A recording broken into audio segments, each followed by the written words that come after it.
A palavra do Evangelho de Nosso Senhor Jesus Cristo, escrito por Lucas. Lucas 22, verso 39.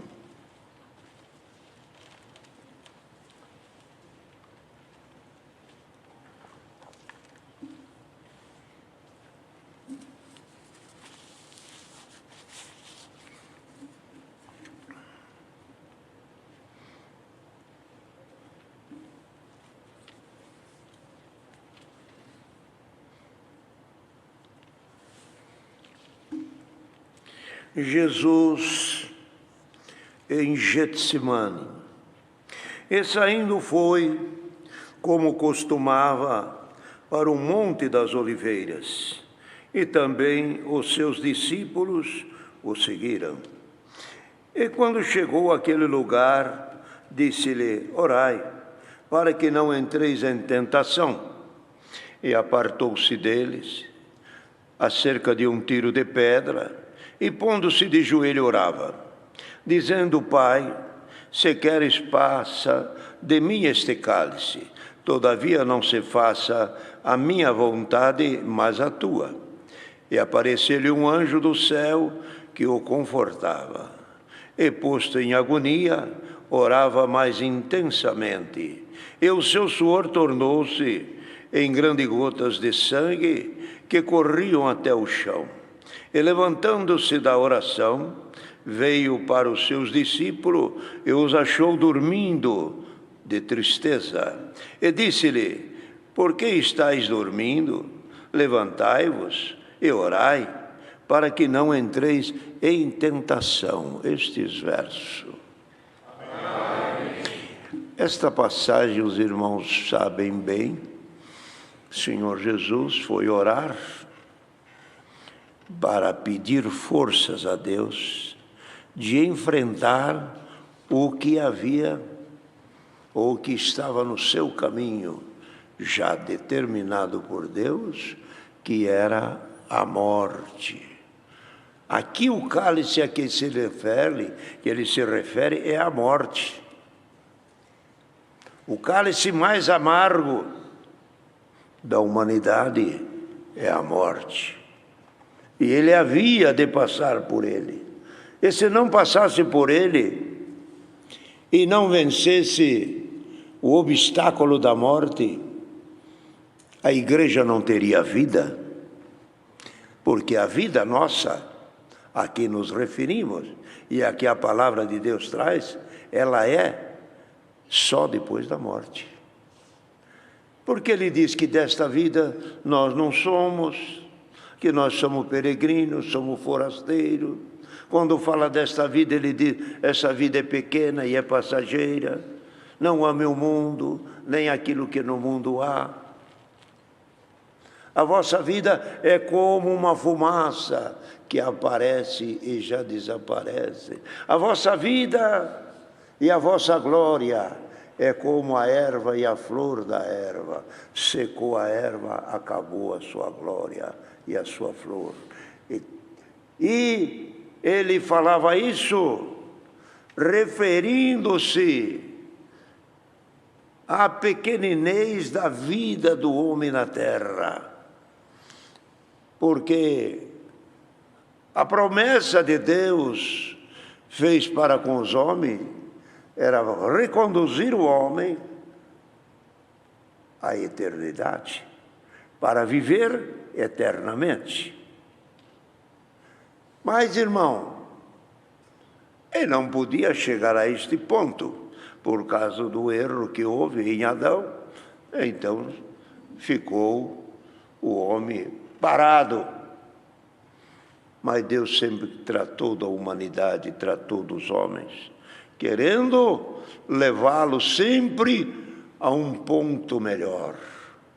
Porque as orações que os profetas faziam mexiam e também cobrava de Deus. Alguém orava, dizia: Senhor, tenha piedade de nós que somos carne. Outro dizia, aperfeiçoa a obra da tua mão. Ela não está perfeita. Ela precisa ser aperfeiçoada. Jó, quando escreve, diz a temeridade, ou melhor, a brevidade dos dias do homem. O homem, ele vive seus 70 anos, e depois disso desce a sepultura, e ele ainda questiona. Até a árvore, quando é cortada, se ficar a raiz na terra e correr a água, ela brota, mas o homem não brota mais. O homem desceu à sepultura, ele não prevalece contra ti. E falava para Deus, tu sempre prevalece em cima do homem. Bendito o nome santo do Senhor. Então, a morte, aqui é o cálice aqui, esse cálice tinha que ser, estou falando assim, bebido, quer dizer, tinha que ser resolvido a situação desse cálice, que era o amargo da morte, o medo da morte, porque a morte, ela espantava. Hoje, a morte não espanta o cristão, mas no tempo passado, a morte espantava. Morte era ponto final, e final, e final. Bendito o nome santo do Senhor. Todos os que morreram, desde Adão até Cristo, foram à sepultura e de lá não saíram. Então o Cristo sabia o que ele havia de enfrentar e foi buscar força ao Pai no Monte das Oliveiras, orando, pedia, se possível, passa de mim este cálice, mas seja feita a tua vontade e não a minha. É dizer, me livra desta hora, falando com Deus, como se fala amigo com amigo, porque os dois eram só. Se tu queres, livra-me da morte, você tem poder, você pode. Mas eu não posso dizer, seja feita a tua vontade. Glória a Deus. Mas seja feita a tua vontade, e não a minha. A minha é sair fora, a minha é desviar dessa hora, mas a tua é soberana. O mistério que está atrás disso, só tu sabes. E era mistério profundo, que depois foi revelado, foi mostrado à igreja, e os apóstolos entenderam, o apóstolo Paulo escreveu, todos escreveram com grande grandeza, porque entenderam que a morte era necessária. A morte tinha que ser vencida. Se não tivesse quem vencesse a morte, a igreja não tinha, pode ver, não tinha esta vida, porque a obra de Cristo só foi validada, ou só tornou-se forte e robusta, e todos creram, e ele levantou a igreja quando? Quando ele saiu da sepultura. A hora que ele ressuscitou, ele deu vida para a igreja. Se ele ficasse na sepultura, seria um profeta, um Elias, Jeremias, um João Batista, como qualquer outro profeta. Mas como ele ressuscitou, ele deu vida e diz, sou eu, Pedro, vem cá João, vem cá Tomé, põe a mão no lugar do cravo, na lança, sou eu mesmo. Foi lá no rio, no mar pescar, vocês cataram alguma coisa? Catamos um pouquinho de peixe, mas joga do outro lado, pega mais. Cataram uma quantidade de peixe. Quando chegou na praia, o Senhor, depois de ressuscitado, com o corpo que foi sepultado.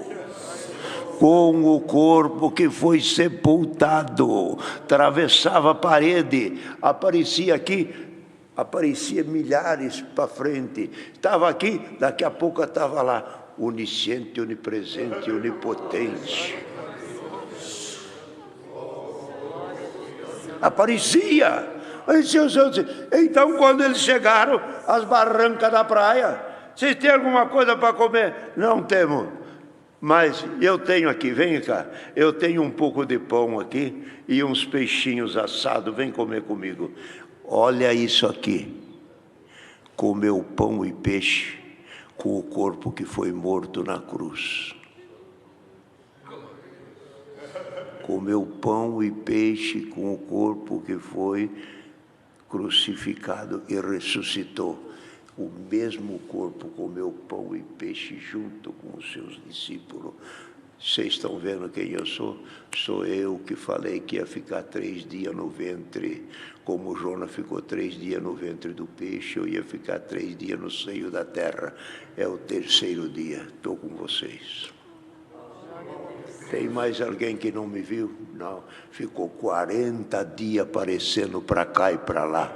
E quando subiu, os galileus, olhando para o céu, admirado daquela visão, que a nuvem desceu e recolheu o Senhor e subia. E quando subia, os galileus atônicos, atentos àquela visão, anjos desceram e de Galileu, por que vocês estão olhando tanto para o céu? Estão vendo esse Jesus, não chore, esse Jesus que vocês estão vendo ele subir, breve ele virá para vós, já já ele está de volta. Então, irmão, nós, a igreja, a irmandade que serve a Deus, irmão, esse santo Filho de Deus, que foi em Getsemane, no monte, pedir para mudar a sentença e que o cálice ele não bebesse dele, mas bebeu. Depois de ter bebido, antes dele ir para a morte, ele disse: quem crê em mim, pregando nas aldeias e pelos vilarejos e pelas cidades e pelo deserto, ele dizia: quem crê em mim não morre. Por quê? Por que não morre? Vocês vão dormir. Mostrando e falando: quem crê em mim não morre mais. Dorme, porque o dia que eu voltar para buscar a igreja, eu o ressuscito. Vocês estarão dormindo e eu vos levantarei. Ele falava: quem come da minha palavra não morre. Quem comer do meu corpo não morre. Quem beber do meu sangue não morre. Não ame o mundo e nem aquilo que no mundo há. Ame a Deus. Quem é amigo do mundo é inimigo de Deus. E mostrava claramente: saiam desta vida, desliguem desta vida, desapeguem desta vida, tem coisa melhor. Mas como é que vai dizer que tem coisa melhor? Mas Deus muniu ele, meus irmãos, de uma grandeza e de uma força, que ele tem coisa melhor. Como é que tem coisa melhor? Na casa de meu pai, eu vim de lá, eu sei como é lá. Por isso que estou trazendo a mensagem. Vocês querem ir comigo? Venha comigo. O caminho que eu faço, vocês vão fazer também. Aonde eu pôr o pé, você põe o teu. Aonde eu andar, você também anda. Vamos, nós vamos chegar no céu.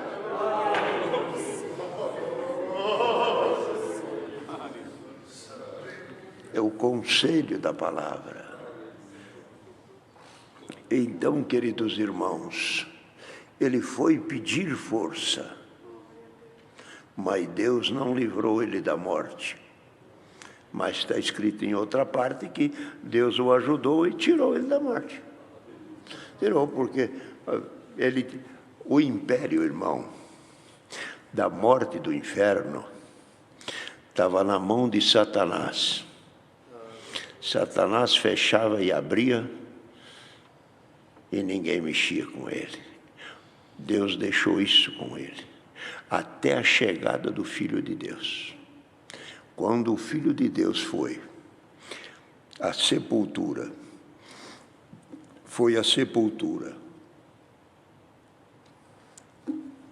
e ressuscitou, aconteceu o quê? Quando ele ressuscitou, ele já venceu a morte. Já de morto tornou em vida, a ressurreição efetivou-se.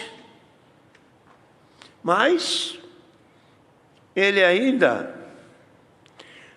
tinha que aparecer, mostrar, provar a todos que ele havia sido glorificado com a ressurreição. Ele passou por João.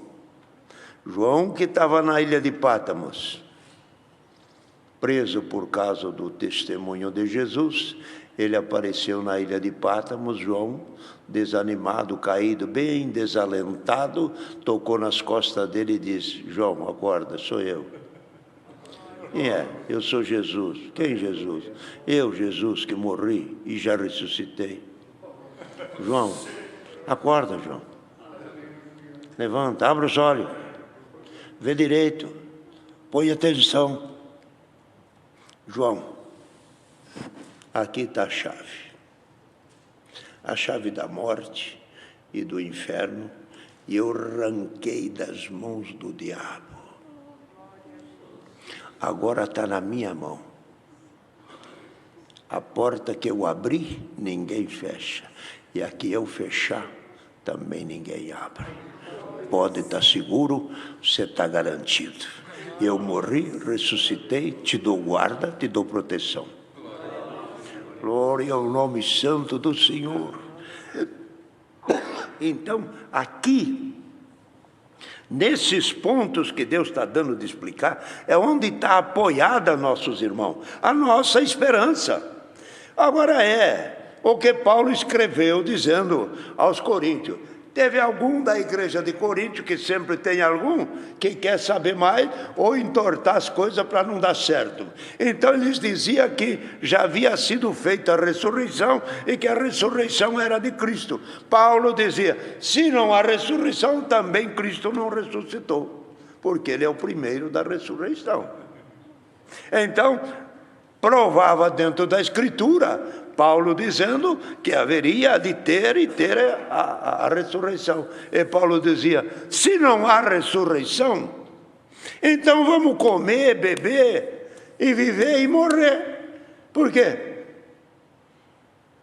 Fazer esmola, ir na igreja, cantar, orar, pedir, e não tem. Qual é a compensa disso? Nenhuma. Só terminar os dias, morre que nem os outros, e não ressuscita. Então, se não há ressurreição, não tem esperança. Mas se há ressurreição, dizia ele, se há ressurreição como Cristo ressuscitou, esforça-te, porque o vosso trabalho não é em vão no Senhor. Por isso, irmão, é que nós apoiamos a nossa fé em Cristo. Toda a nossa esperança está no partir desta vida. Por isso a palavra fala, melhor é o fim das coisas do que o princípio dela. Quanta gente que começa bem e acaba mal. Quantos que começa meio difícil, mas termina muito bem. Melhor é o fim do que o princípio dela. Caprichemos, irmão, para quando chegar no fim, terminar como terminou o irmão Fonseca, como terminou o irmão Eduardo aí da Lapa, outros daqui, outros que foram agora esses dias, e tantos outros por esses interiores afora, que dormiram, as famílias choram. Ai, foi o papai, foi o vovô, falando justo dentro da palavra. Perdoe, mas precisamos falar. Não era para chorar. Era para se alegrar e dizer, Senhor salvou meu pai. Senhor salvou meu neto. Senhor salvou minha família.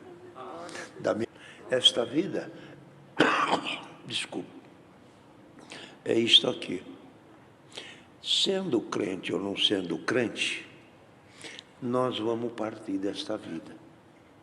É o que o Senhor já deu há pouco, com outras palavras.